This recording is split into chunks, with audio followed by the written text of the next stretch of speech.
Bonjour à toutes et à tous et bienvenue dans l'édition de la mi-journée sur Espoir 47. Voici les titres. Les conflits fonciers font partie des litiges au sein des communautés. À Didokbo, dans la préfecture de Zio, c'est une carrière de gravier en phase d'exploitation qui a attiré notre attention dans cette édition. Les voyants dans nos sociétés africaines sont souvent étiquetés de faussaires ou de faire du mal.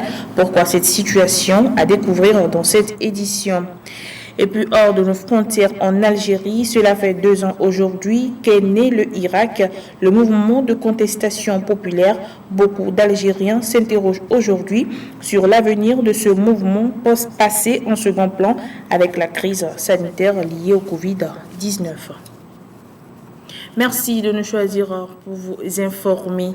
Les premiers responsables de l'Office togolais des recettes étaient présents à Kara vendredi dernier pour prendre part au séminaire d'orientation de l'Office national des recettes qui se tient chaque début d'année pour faire la situation de l'exercice écoulé et se fixer de nouveaux objectifs. Pour la première fois, ce séminaire a été délocalisé dans la région de la Kara. Le point avec Yves Aguemou.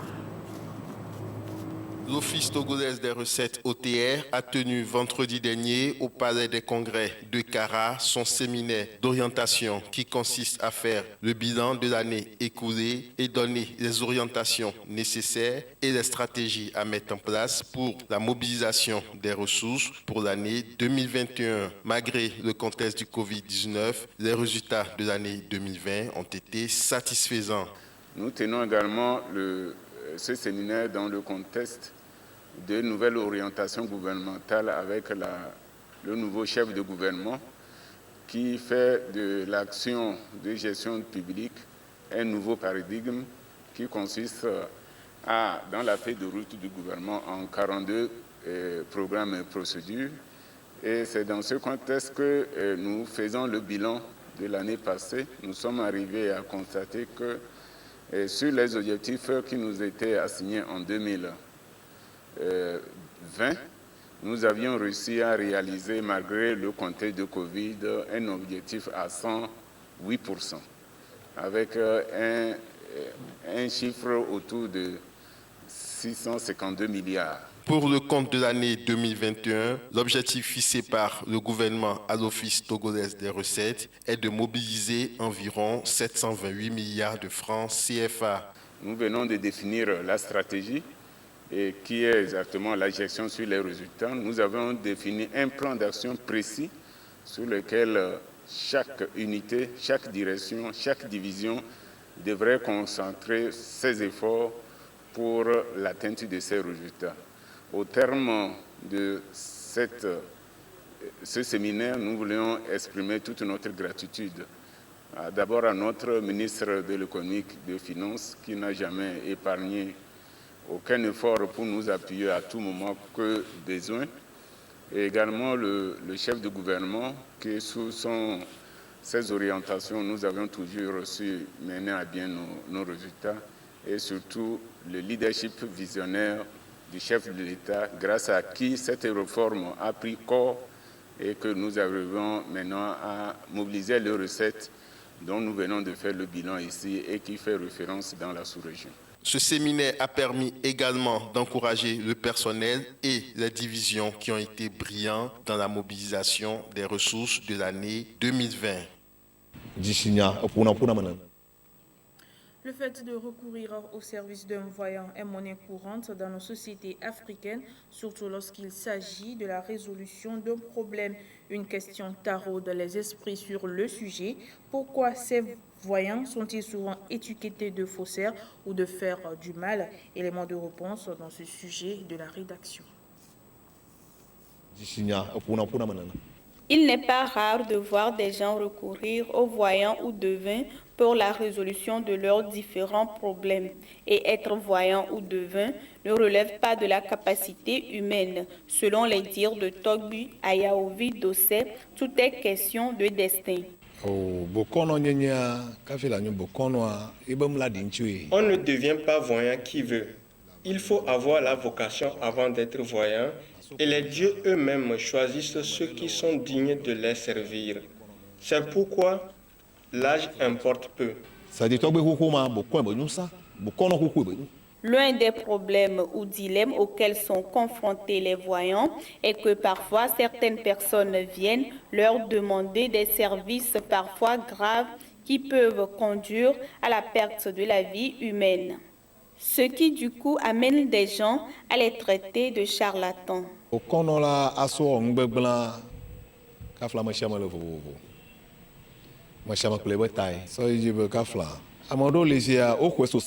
Il existe différents types de voyants. Commettre un meurtre dépend de ton genre de voyant. Parfois, nous recevons des clients qui nous demandent de tuer une personne. Face à une telle demande, on peut soit convoquer ces clients ou bien leur faire entendre raison d'abandonner cette idée. Nous apaisons leur cœur et nous les amendons, et après on invoque nos ancêtres d'enlever cette douleur de leur cœur.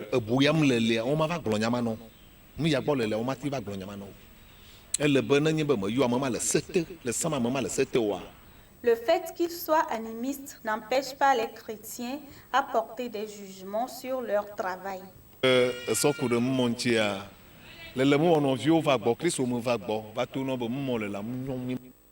Un mouvement inné.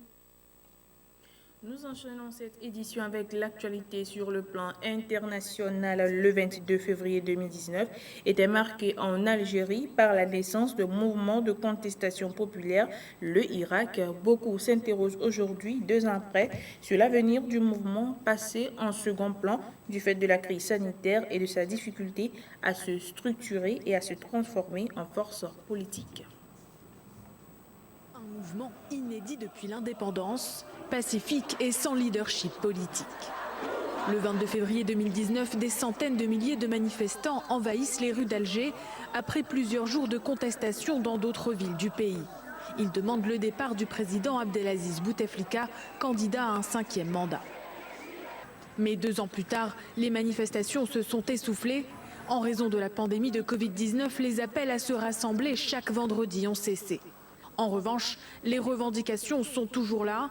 La lutte contre la corruption, la fin de l'ingérence de l'armée dans les affaires politiques et plus de liberté. كل هذا يخلينا في خنق حقيقي للحقوق السياسيه للحقوق المدنيه للحقوق الاجتماعيه. قرارات هذه تاع البرلمان واي حاجه اللي راه تقوم بها النظام اليوم حنا الامور هذه ما تعنيناش. Une dissolution de l'Assemblée nationale décidée à l'approche de ce 2e anniversaire du Irak. Autre main tendue par le président Abdelmajid Tebboune, la libération d'une 60aine de militants. Les ONG se disent satisfaites, mais rappellent qu'une dizaine sont toujours emprisonnés. L'opposition espère encore redonner un nouveau souffle au mouvement, malgré les restrictions.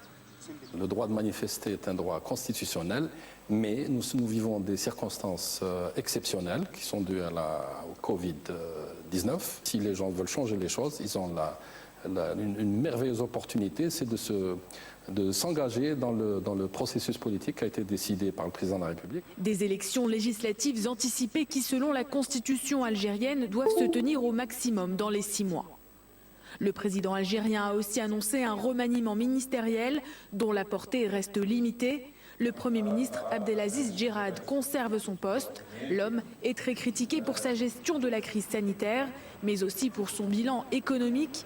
L'inflation grimpe et les coupures d'eau et d'électricité sont de plus en plus courantes dans le pays. La menace d'un confinement le week-end plane sur les Alpes-Maritimes en France. Le suspense se prolonge sur les mesures qui seront prises pour les Alpes-Maritimes où la situation épidémique liée au Covid-19 inquiète les autorités. La piste d'un confinement le week-end paraît tenir la corde. Des mesures seront annoncées ce lundi. Promenade des Anglais, un plaisir simple pour ces Niçois et touristes. Mais pour combien de temps encore ? Ici à Nice et dans toutes les Alpes-Maritimes, l'urgence sanitaire est telle que les autorités locales et l'État réfléchissent à des mesures drastiques, comme l'a confirmé le porte-parole du gouvernement sur la radio RTL. Il y a plusieurs pistes qui ont été annoncées, un renforcement du couvre-feu, un confinement le week-end, un confinement total du département. Je ne vais pas moi vous dire quelle est la piste qui a été retenue, alors que la concertation est toujours en cours. La circulation du variant britannique plus contagieux n'y est pas pour rien. Le taux d'incidence est particulièrement élevé dans la métropole niçoise. Les chiffres sont alarmants. 751 cas positifs en 7 jours pour 100 000 habitants, 3 fois plus que la moyenne nationale. Les hôpitaux sont à saturation. On est dans une zone de circulation sur la Côte d'Azur qui est une zone à la fois touristique, à la fois de migrants, à la fois frontalière. Et donc ces 3 éléments-là sont probablement un des éléments, d'autant que la zone frontalière italienne est également fortement touchée par l'épidémie. Si un confinement local était décidé dans les prochaines heures, cette décision serait une première en métropole depuis la 2e vague épidémique. Pour l'instant, seule Mayotte, en Outre-mer, est en confinement jusqu'au 26 février, à minima. En Birmanie, vous allez le voir, des centaines de milliers de personnes sont descendues dans la rue à travers le pays ce lundi lors d'une journée de grève générale contre le pouvoir militaire, malgré les mises en garde des autorités et la répression violente du week-end. Mandalay au centre du pays, à Rangoon plus au sud, ou encore Dawei ou la capitale Naypyidaw, partout la même image, celle d'une foule compacte et déterminée. Ce lundi, ils sont des centaines de milliers dans les rues à répondre présent à l'appel du mouvement pro-démocratie. Et à travers le pays, de très nombreux commerces et entreprises sont restés fermés. Je me joins à la manifestation pour lutter contre la junte. Nous ne voulons pas être gouvernés par ce régime. Cela ne vaut pas la peine de travailler dans ces conditions. Nous nous battrons contre eux jusqu'à ce que nous gagnions. Je me joindrai aux manifestations tous les jours. Mobilisation d'ampleur et grève générale, l'opposition à la junte militaire entend marquer le coup après un week-end de recueillement. Dimanche, les funérailles d'une jeune fille de 20 ans tuée par balle avaient déjà rassemblé des milliers de personnes. Je vous en prie, faites attention à vous. Ces gens tirent avec leurs armes à tout moment. Donc je veux juste dire aux gens de faire attention.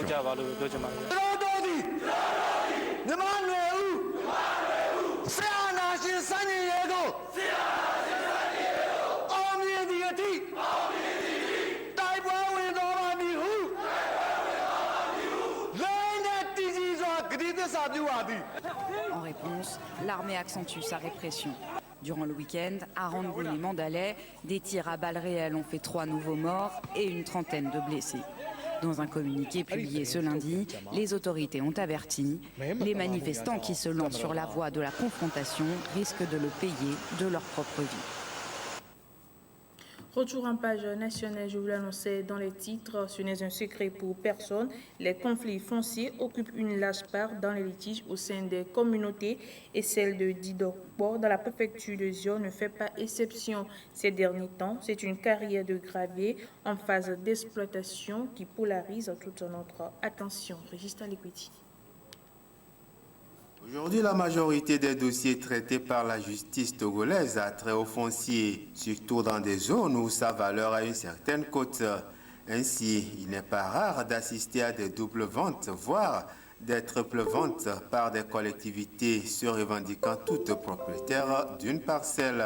C'est le cas actuellement à Didokpo dans la préfecture du Zio, une localité située à une trentaine de kilomètres au nord de la ville de Thévié. La tranquillité de ce petit village est troublée par un conflit entre les familles Aoumé, Adjoyi et Topo d'une part et de l'autre Ossier et de Kofié Komiamenra, tous revendiquant la propriété d'une carrière en passe d'exploitation par la société Togo-Gravier. La collectivité Aoumé est de temps plus remontée que la société Togo-Gravier a débarqué la machine sur la carrière au mépris de la décision de la justice qui a ordonné la cessation des travaux. En plus des machines, les palmiers ont été déterrés dans les alentours, ce qui frustre davantage les plaignants qui exigent la fin des activités de la société. Cette localité, outre le problème foncier, est confrontée à un problème administratif après le dernier découpage des communes. Le tout dans un contexte de lutte pour la chefferie traditionnelle.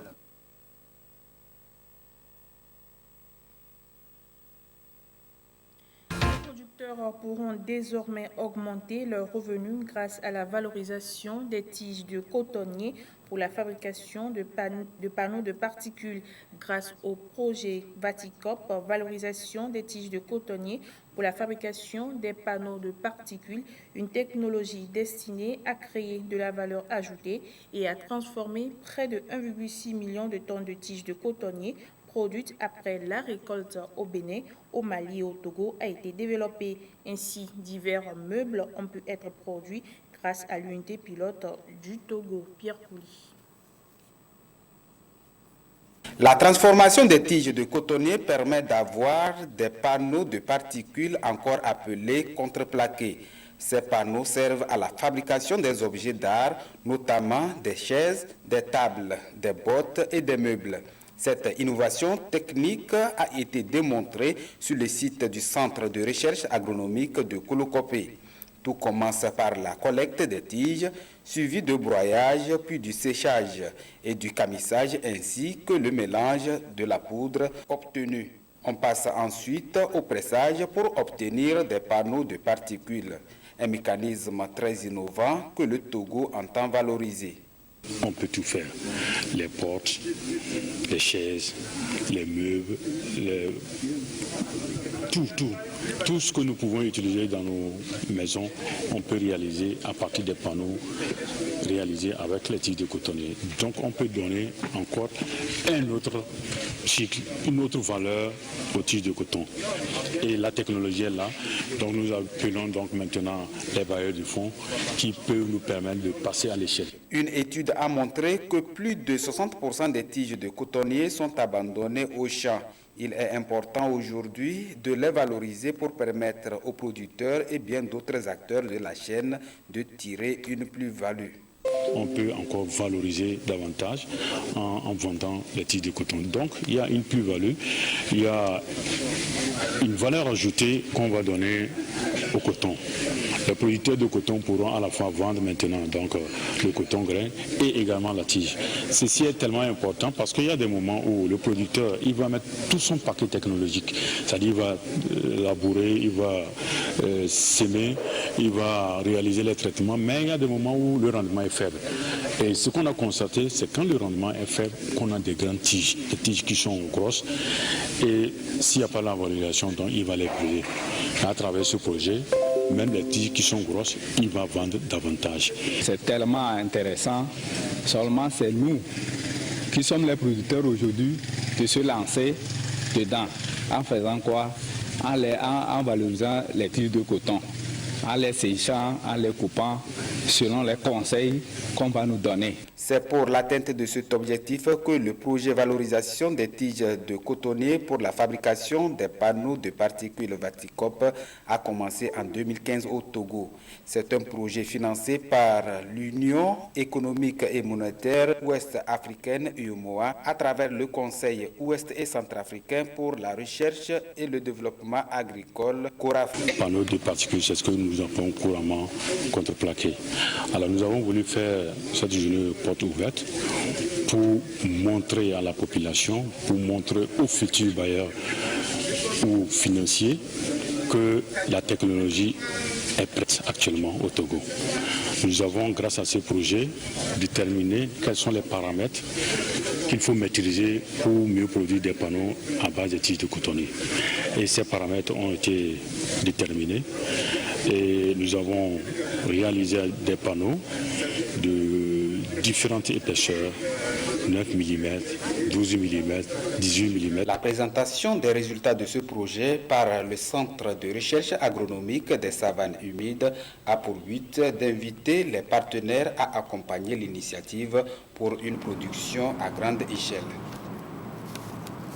Sport pour clore cette édition, les matchs amicaux sous conditions, c'est la teneur d'une note signée du secrétaire général de la Fédération togolaise de football la semaine écoulée. Cette note exige des organisateurs des matchs amicaux des résultats des tests PCR sous peine de sanctions. En vue du démarrage des championnats nationaux de première et deuxième division compromis, l'élan des clubs a été coupé le 19 février par le secrétaire général de la Fédération togolaise de football, Chris Dake, qui, dans une note, exigeait la présentation des tests PCR négatifs des joueurs, encadrement technique et officiel avant l'organisation de tout match amical. Cette décision rentre dans un combat général de lutte contre la Covid-19 et tous les contrevenants s'exposent à des sanctions selon cette note signée du secrétaire général. Cette sortie a suscité plusieurs polémiques sur les réseaux sociaux, certains trouvant irréalistes les conditions imposées par la fêtière du football togolais. Pour eux, le coût total engendré par les tests PCR sera un frein à l'organisation des matchs amicaux, ce qui agira sur les préparatifs des championnats D1 et D2 prévus pour démarrer le 20 mars 2021. Il faut à notre rappeler que ces deux championnats seront joués à huis clos, donc sans public. Voilà qui refermons cette édition. Merci de l'avoir suivi. Restez en compagnie de nos programmes.